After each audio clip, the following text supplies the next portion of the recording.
English Short Stories, The Tipping Point. The Grand Hall of the International Conference Center was filled with the low murmur of world leaders and high-ranking officials. Outside the heavy glass doors, however, the atmosphere was far more electric. Thousands of environmentalists had gathered, holding vibrant banners and chanting slogans that echoed through the streets. Their message was simple but urgent: the planet is reaching a point of no return. They argued passionately that time is running out for world leaders to take drastic action against global warming before the damage becomes irreversible.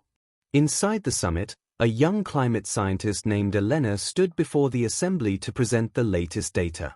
She displayed a series of maps showing rapidly melting ice caps and rising sea levels that threatened coastal cities.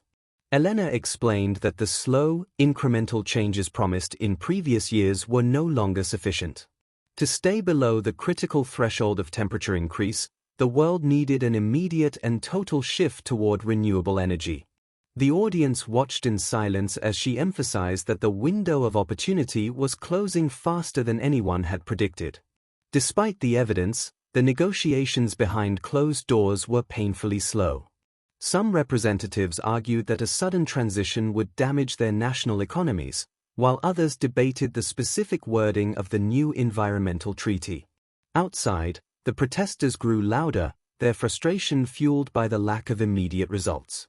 They pointed to the increasingly frequent wildfires and devastating floods as proof that nature would not wait for political convenience. For the activists, every hour spent debating was another hour lost in the fight for the Earth's survival. As the sun set on the final day of the summit, a historic agreement was finally announced. The new treaty included strict limits on carbon emissions and a massive investment in green technology.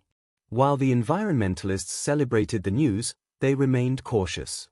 They knew that signing a document was only the first step and that the real challenge lay in the immediate implementation of these promises.